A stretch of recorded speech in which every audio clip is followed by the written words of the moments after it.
So take 1 Timothy. This is in that vein of those letters that we were talking about. Let me make sure I have this pulled up before I give you the wrong verse. All right. So this is the very end of 1 Timothy 4. Command and teach these things, what we were just talking about. Let no one despise you for your youth, but set the believers an example in speech, in conduct, in love, in faith, in purity. That's the verse everybody always pulls. Like if they're like, I'm going to talk to young people, I'm going to use 1 Timothy 4:12. Don't let anybody despise you because of your youth, because you're young. And I'm not young. I'm young, don't worry. So, but it's true. Don't let anybody ever look down on you because you're young. I mean, I feel like nowadays, like I was saying before, sometimes younger people kind of get the short end of the stick, and everyone's like, oh, you don't understand. You haven't lived life yet. Not as much as I have. I mean, I'm almost 25. Like, that's old, right? I've lived a lot of life, you know? No. I have some people who I know who live into their like hundreds, and it's like, oh my goodness, that's a lot of life. So, you know, but I feel like more often than not, especially nowadays, young people are just always constantly told, oh, but you're young. You don't get it. You're young. You'll understand when you're older. It's like, oh, I feel like I kind of understand now.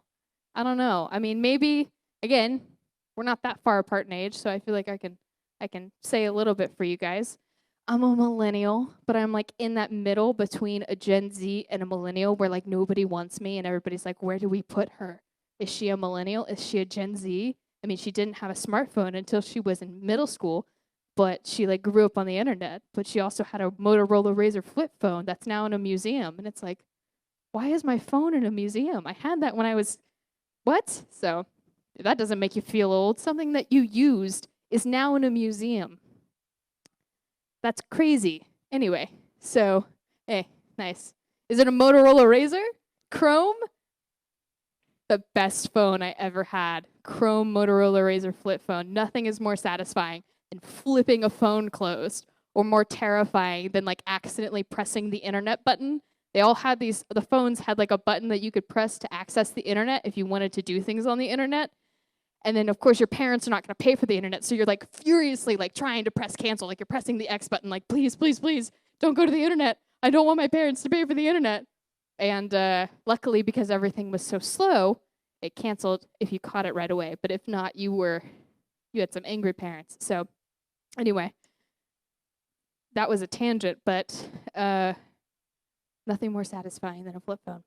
All right, so moving on to verse 13. Until I come, devote yourself to the public reading of Scripture, to exhortation, to teaching. Do not neglect the gift you have, which was given you by prophecy when the council of elders laid their hands on you. Practice these things, immerse yourself in them, so that all may see your progress. Keep a close watch on yourself and on the teaching. Persist in this, for by so doing, you will save both yourself and your hearers. Hiccup. So I feel like people shouldn't just pull, you know, the don't let anybody look down on you because you're young. That whole section, got the hiccups, man. Anyway, so that whole section of Scripture is really, really encouraging to young people, to people in general, but also to young people, because it's one of those things where Paul is basically saying, go out there, learn, teach, progress, better yourself in whatever way you see fit. Some people are at different places. Some people are not like me and are actually calm and collected and don't just speak randomly. Some people are like me and speak all of the time, maybe when they're not supposed to. We got to work on two different things. Maybe one person needs to work on something else, and I definitely need to work on not talking too much, because it gets you in trouble sometimes. So, you know, it's this thing where it's like, be an example in everything you do.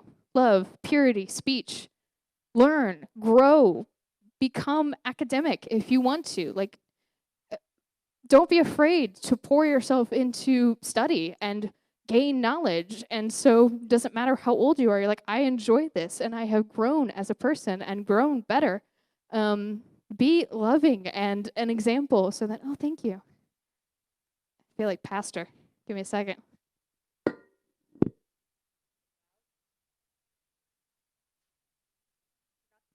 Metal for a second and just flung that thing on there.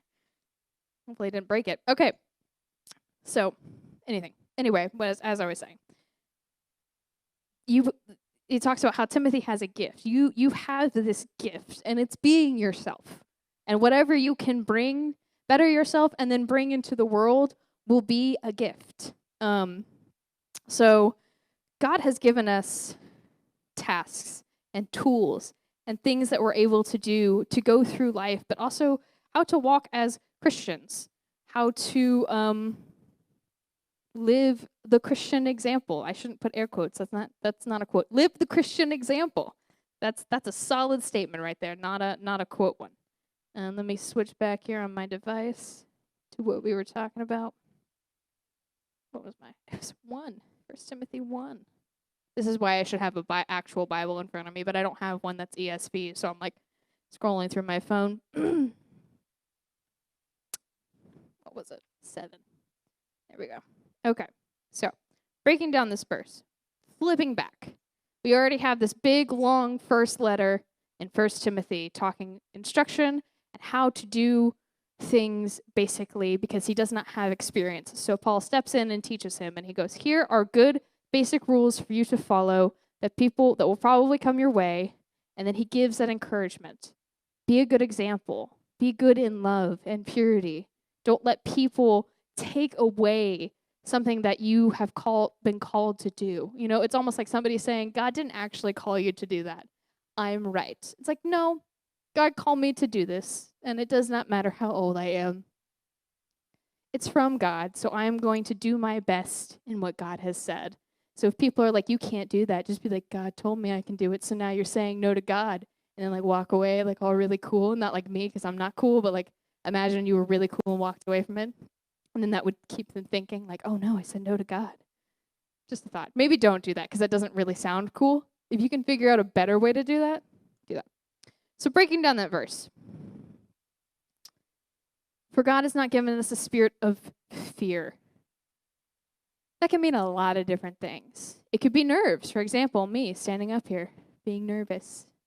Or it can be actual fear. Fear of clowns, like I have. Fear of water. Fear of spiders. Again, another fear.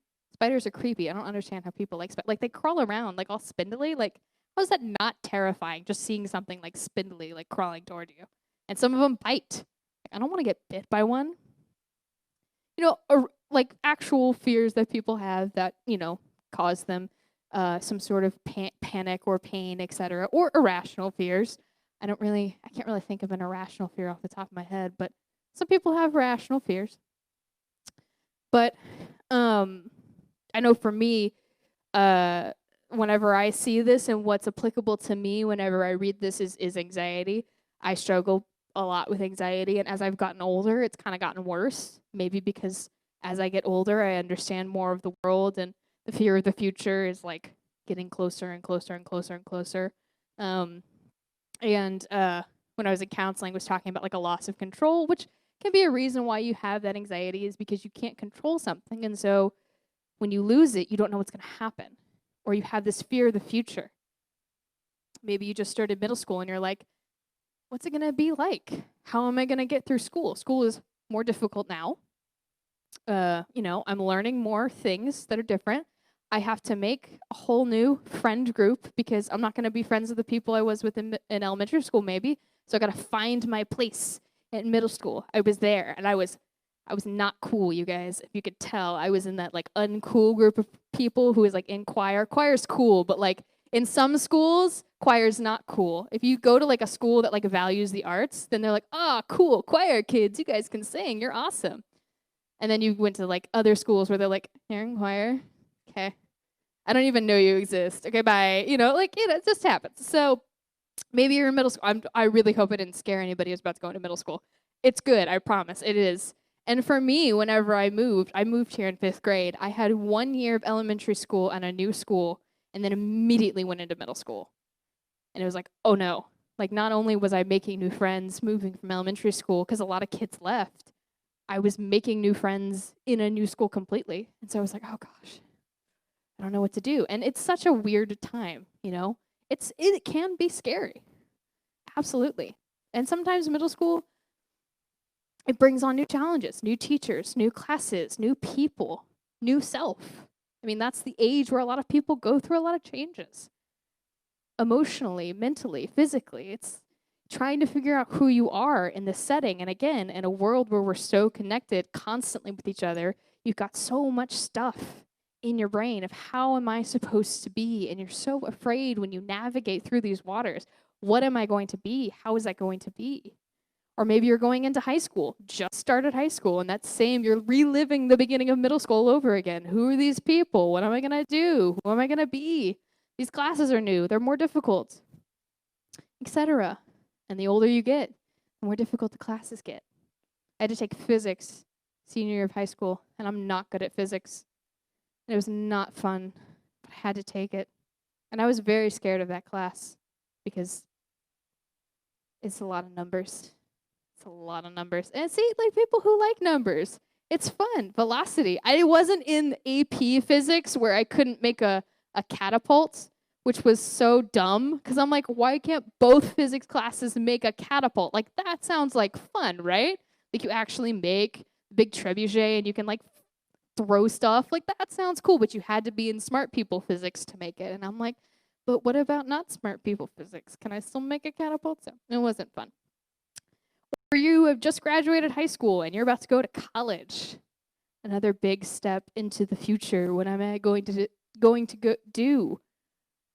I have to have my major declared. Like, as soon as I enter, I have to have my roommate, where I'm going to live, and my major all declared as soon as I get into freshman year of college. And if I don't, then I'm failing college immediately. I haven't even taken a class and I failed. And it's like, okay. The answer to that question is no, you do not have to have your roommate, where you want to live, or even your major decided before you go to college. I knew a lot of people who went into college undecided, and they figured out what they were going to do. The great thing about the beginning of college classes is they're usually your basic classes. You usually get your basics out of the way and you learn. Or I knew people, senior year of college, changed their major in their last year of college. Don't know why, but they did. And so it's just this ever, like, figuring out what you want to do, who you want to be. Sometimes your interests change. Maybe you want to add on a class. Maybe you want to drop a class. Don't drop too many, but maybe you want to drop a class and decide to go a different way. But there's that fear of, I'm already going into college and I have no idea what I want to be. But I have to know because everybody else is going to know, right? Everybody else around me is going to know exactly what they're doing. And I'm not. But the truth is, nobody knows what they're doing. I promise. It's okay.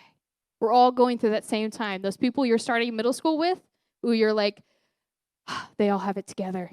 And I want to be a part of their group because they know what they're doing. They're saying the same thing. They're standing next to you and they're like, she looks like she's got it together.